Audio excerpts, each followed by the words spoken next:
Hey Taylor, so I have been in my client's shoes before. Before I got into real estate, I have never gotten a loan besides a car loan.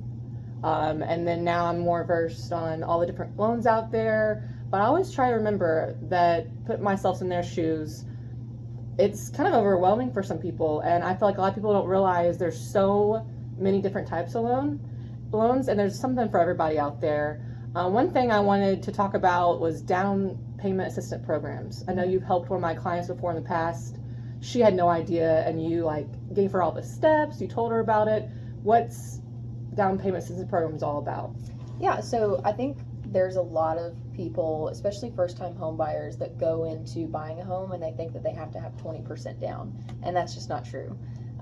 So there are loans out there for first-time home buyers and down payment assistance loans as well that can help you buy a home if you don't have a down payment saved up. So if you're a first-time home buyer, there are loans that will allow you to do as little as 3 to 3.5% down. But if you don't have that 3 to 3.5%, there's other options out there that can assist you with down payment. So one of the most common down payment assistance loans that I do all the time is THDA, and that stands for Tennessee Housing Development Agency. So that is Tennessee's down payment assistance program. There are some requirements for that loan type. So you have to, I believe it's at least a 640 minimum credit score. Okay. And then you have to be under a specific income limit for that specific county. For example, I know Davidson County, the maximum income limit is $101,600. Is that couples or that? It's anyone who's Okay. on the loan. They cannot make Okay. over that income But not limit. necessarily combined. Well, it's the combined. So if there's a husband and wife on a loan, it would be their combined income. Okay. But if it was, if the husband and wife were going to live together, but it was just the wife on the loan, then we would only count the wife's income. Okay. So as long as you are below that income limit, then you would qualify for down payment assistance. And of course, there's other counties with smaller income limits, but that's just for Davidson and surrounding counties. There's also a THDA list of all the counties, and it would show the income limit, so it's on the THDA website. But there are two types of assistance that you can get with THDA. So keep in mind, THDA is not a loan by itself. It's actually in addition to the first loan. So it's not a grant, it is a loan. So you do have to pay it back at some point. But here are the two types of assistance. So the first type is assistance of $6,000.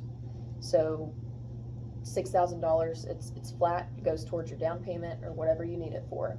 There is no interest on that $6,000. You just have to pay it back when you refinance or sell the property. So the equity can, pay it back. Potentially Yeah. it could. When you go to sell your house, if you've built up enough equity, you could definitely pay for that. The second type of assistance is 6% of the sales price. So, for example, if you bought a house for $300,000, 6% of that is $18,000, which would probably end up covering all of your down payment and closing costs, if not most of the down payment and closing costs. The only catch with that one is that there is interest on that loan. So what they do is they amortize or divide it over a 15-year term, and it's at the same interest rate as the first lien. So if your first loan amount is 3.25%, that interest rate on the second loan, the down payment assistance loan, would be 3.25% as well. So your monthly payment ends up being higher because you're paying back that $18,000 inside of your mortgage payment. So I always tell people, if you have most of your down payment and closing costs saved up, but you just need a little bit of assistance, then the $6,000 assistance would be best for you. But if you haven't had a chance to save up a down payment, you might need to go with the 6% assistance, so that could cover most of your cost. So, but it's a great option, yeah. I feel like there's something for everyone out there. Real quick, let's talk, about some of the most used ones. So VA loans, I feel like a lot of veterans don't even know there's VA loans out there. Down payment assistance programs. Yeah, so VA loans, we love our veterans, so VA loans it's an amazing loan. 0 down payment, no PMI, which is private mortgage insurance, which is normally included in your note, but there's no monthly private mortgage insurance that the veteran would pay. But basically, as far as the documents that we need, we just need their certificate of eligibility, which they can get from Veterans Affairs, and that shows us their eligibility to do a VA loan.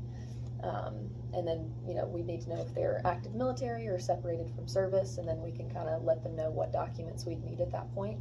But VA loans are amazing. They have the lowest interest rate, no PMI, and you can actually buy a house up to $1.5 million with no down payment. Nice. How crazy is that? Awesome. There is another down payment assistance loan out there. It's called USDA, which is United States Department of Agriculture. So the THDA, that's just Tennessee's down payment assistance loan, but USDA covers the whole U.S. So that loan is more specific to the property, because that loan is looking for properties that are in a rural area. So probably not going to be USDA eligible if it's in a largely populated city. So more rural areas would qualify for a USDA loan. That loan type covers 100% financing, so there's no down payment required.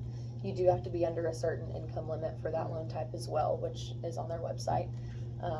But it's a great loan if you meet the income limit and the property is eligible. I think once you find out the property is eligible, then you go, okay, this is real now. Because once we know the property is good to go, then we can, move forward with USDA. So yeah, the other most popular loan types that we do are conventional and FHA, which are both great loans for first-time home buyers. On a conventional loan, if you're a first-time home buyer and you do have a down payment saved up, you can put as little as 3% down. So you buy a $300,000 house, that's $9,000. So you do not have to put 20% down. So I think there's so many people that are hesitant to buy a house because they don't have the 20%. It's a lot of money. That's a pretty penny. So 3% on a conventional loan, or on an FHA loan, which is Federal Housing Administration. Don't you love all these, acronyms? Is that what they're called? Acronyms? Maybe not. It's a lot. Yeah, but on FHA you can do 3.5% down. One of the biggest difference between a conventional and an FHA loan is that FHA is a little more gracious on credit scores, if you will. So if you have a 640 or a 740 credit score, your interest rate's still going to be low on the FHA loan. Conventional loans tend to be more strict on credit, so if your credit is on the lower scale, they're going to hit you on the interest rate. So there's sometimes when people that have been working on their credit and it's just up to that approval status, but it's not in the 700 range yet. Maybe the FHA loan might be more beneficial because you're going to have a lower rate, lower monthly payment. So there's tons of loan options out there, but I would just encourage anybody that's thinking of buying to talk to a local lender, because when I thought about buying my first house, I did a lot of research on the internet and it confused me to no end. Don't always listen to Google. Yeah, exactly. So there's helpful information out there on the internet, but it's just going to confuse you. So I would always tell people to talk to a local lender. Don't be scared. They're just going to give you information, and if you're not ready now, they're going to tell you how you can be ready when it's time. Yeah. And I have really appreciated you. I know several clients, you're like, well, Ashley, we're not quite ready yet, but you worked with them.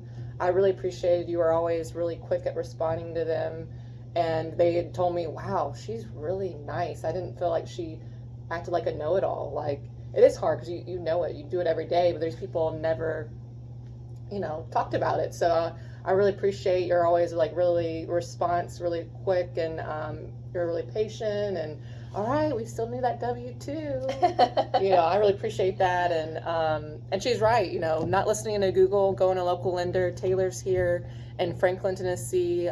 They are a local bank.